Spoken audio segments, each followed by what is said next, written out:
California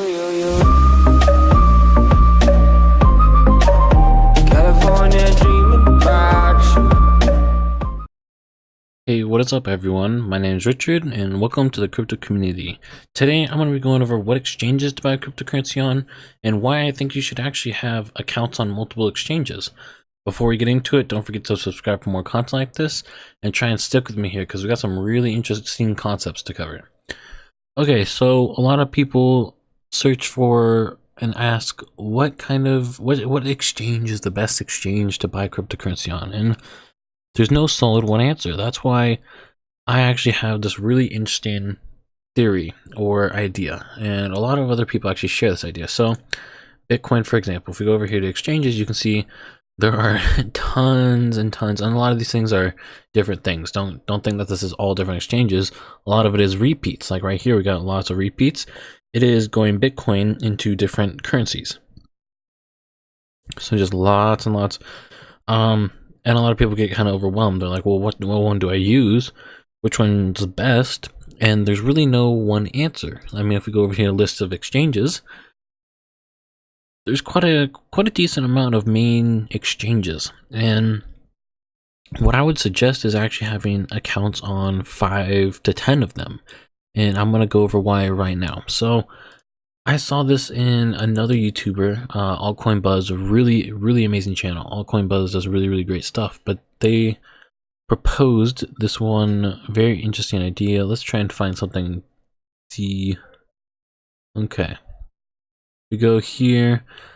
Look at these price differences. Now this is one thing that they pointed out. Okay, if we look at here, this has, I mean, it's a low volume, you gotta understand that, but $4, and then up here is $3.30, or down here, I mean, these ones, when it has 0, that usually means that you're unable to deposit or withdraw through that exchange, or that specific thing is unavailable at the time. So that's something to keep in mind. But let's say like this $4 and the $3.30, what they were talking about is you could go and basically buy some here. Obviously you can't buy a lot because there's only so much volume.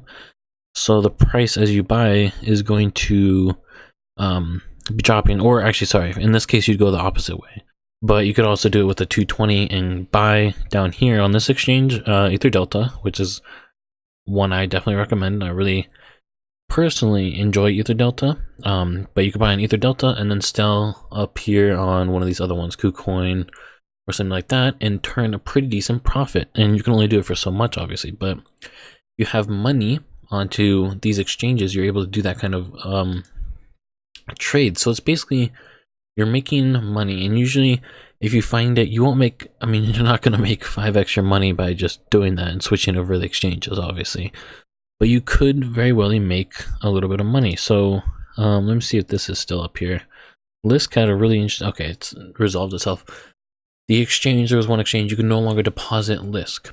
So basically what was happening is all the Lisk was getting taken out, so you could take it out, you just couldn't deposit it. So the price went up to like $100, and if I had my Lisk on there, I would have been able to make 4 times my money just from that. So I mean, there's some weird things that happen like that. Don't expect that, like I said. But you look at this now, the Lisk is not the best example, but if we go up here to like Bittrex, I have an account on Bittrex, so $26. I come down here, I'm looking, okay, there's none that's lower. However, if I was to buy it there, I could bring it on down here to gate.io, and, or sorry, not gate.io, BitBay, and sell it for $29. So you can make a little bit of money doing that. And if you keep going down the list to some smaller stuff, you're able to do that way better and more effectively. So that's one thing to keep in mind, but that's a really interesting concept that some people have.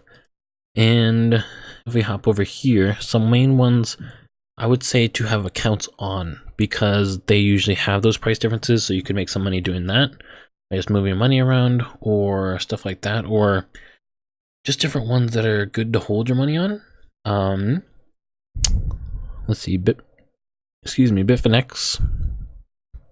GDAX, Coinbase, Bittrex, Poloniex, let's see, Gate.io. I have an account there. I don't have any money on there right now though.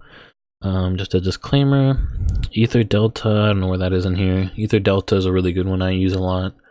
Actually use Ether Delta a lot. Cryptopia is pretty decent.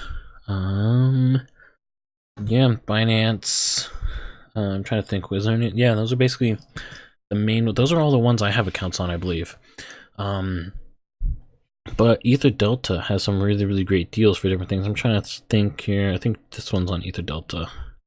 Yes, it is. Okay, so you can see there's a price difference, and it's nothing significant. Okay, you can't come in here expecting to make 5 times your money by doing this little money swap. I have made some money though, so that's why I'm kind of sharing it, is because it's a little interesting method that not a lot of people think about. And if you were able to keep doing this consistently throughout the day, and you had a lot of money, and you just kept moving money around, you could potentially make $100 a day, a couple $100 a day.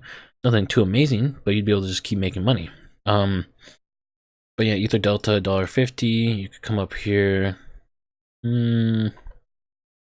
See, yeah, you could probably, yeah, you could move some of it for $1.60. But one thing you really got to be aware of is anything below $1,000. If it's below $1,000 24-hour volume, chances are you're not going to be able to sell it down there if you're trying to go from up here and sell it down here, or there's not going to be very much to buy down here to sell up here. So you really got to be aware of what's going on here, and that also requires you to have lots and lots of exchanges. I mean, I listed off the main ones I have. Coin Exchange is another one I have.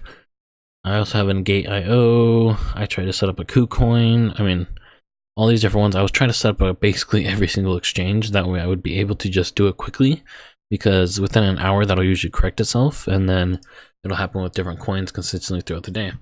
But it's really an interesting concept. So that's really the main exchange you should go on, and a really interesting concept of what you could do by having multiple accounts on these exchanges. So I hope you guys liked that video, and I will catch you all on the next one.